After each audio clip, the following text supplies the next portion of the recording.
Have you traveled Nepal? I saw pictures of you in Kandruk a few weeks ago. Here you are in Janakpur. See, the people of Janakpur were so fantastic to us.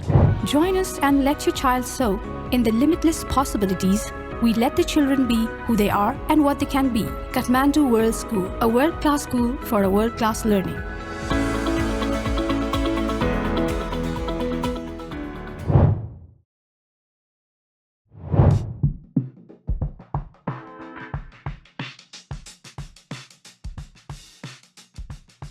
First time you heard Nepal, the word Nepal? Very clear to me. My father was British High Commissioner in Delhi, and they went on the infamous holiday of a lifetime to Nepal.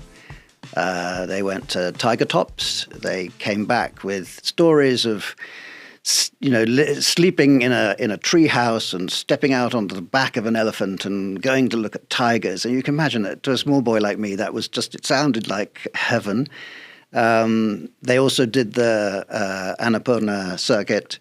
My uncle, who was with them, got quite altitude sickness, but for all of them, it was just a wonderful experience. And then they brought back these T-shirts, which said Nepal, tiger tops, and we wore them, and then my children wore them, and now my sister's children wear them. So, exactly those T-shirts are going down through the family. But yeah, that was when I first heard. The tiger top T-shirts have definitely stayed then. I'm sure if Jack is listening to this, then he's going to be all smiles. Now, first time you visited Nepal? Honestly, the first time I visited Nepal was when I stepped off the aeroplane to take up this appointment.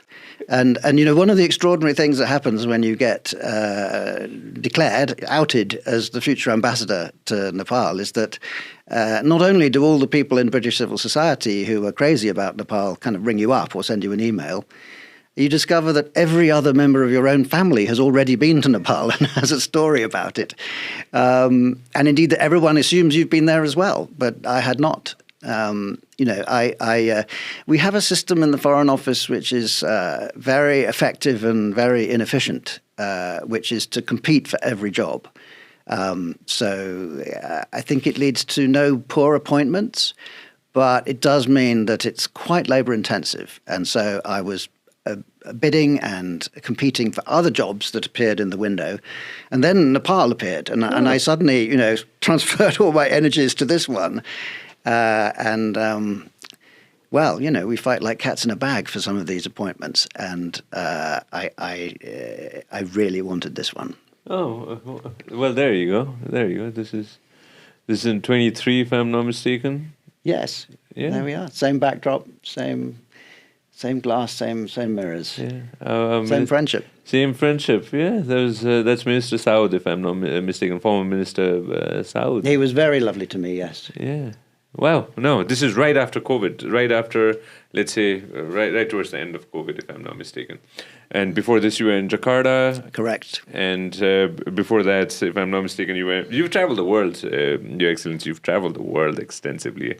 I was just going through a bit about your journey since '83 in the Foreign Service, and you've traveled the world. It's a career that guarantees change and variety. It's not for someone who wants to know what's going to happen tomorrow. You need to sort of thrive on improvisation and, pleasant surprises. COVID was an unpleasant surprise. I remember sitting on my living room sofa in Jakarta watching a kind of YouTube report from an Indonesian student at a Chinese university.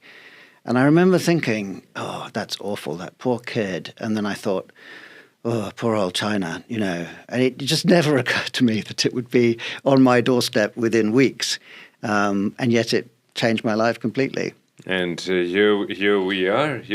And I believe this was last year, if I'm not mistaken. I saw a picture of you and your beautiful wife at Janakpur. Julia, yes. Yes, but at Janakpur, and that was amazing to see that. Beautiful and tolerant, my wife, because it wasn't the intimate anniversary ceremony. 23rd, if I'm not mistaken. The number was unimportant. It was just 28th. it was just that. Yeah, look at that hat. I have that hat now at home, and I wear it privately when I want to make myself. If that's okay, we showed it to everybody. Yeah, no, honestly, the people of Janakpur were so fantastic to us.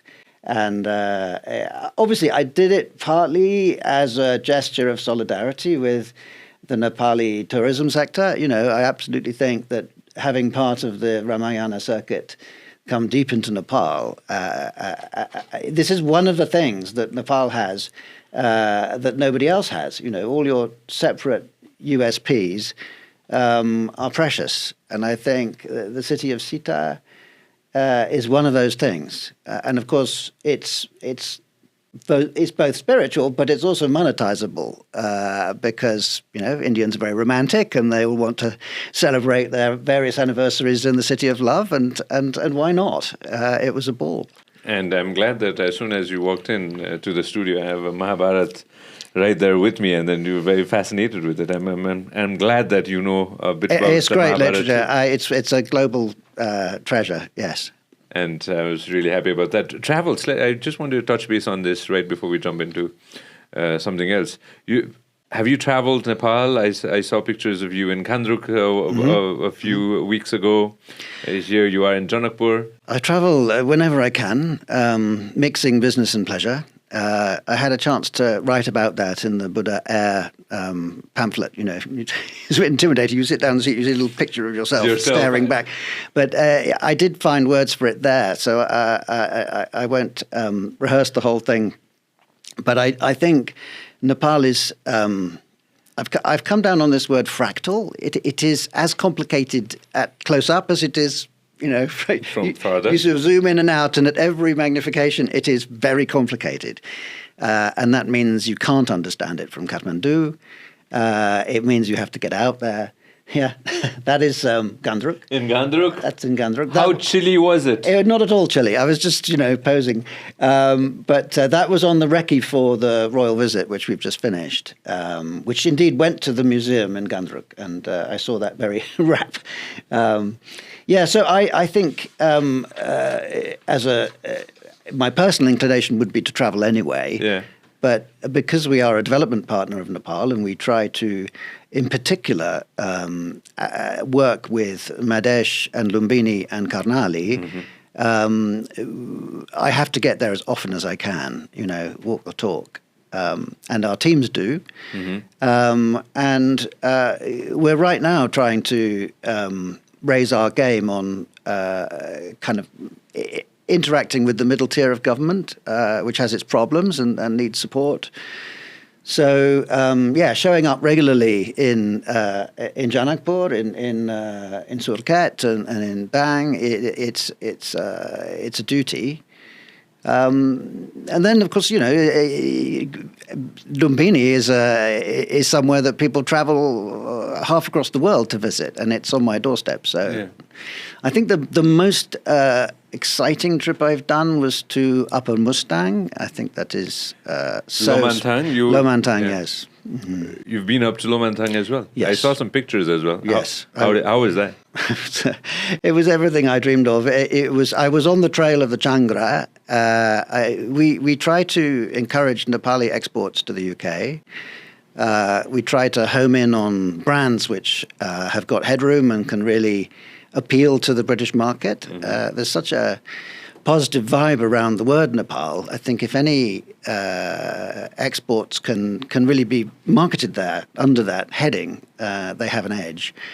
And Changra is such a thing. I know that the whole Pashmina market has gone up and down and it's had its problems. And it's not currently possible to say that the thing is entirely made in Nepal, particularly when it comes to dye stuffs. But we're very close. And the industry is very dynamic. Got some great people in it, including the shepherds and the goat herders up there in Upper Mustang. And that was the excuse.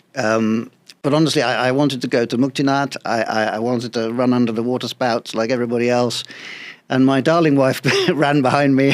That was fun.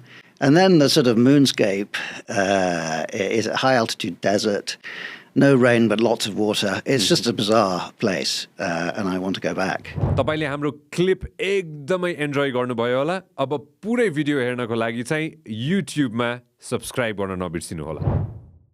Vyas Media Network.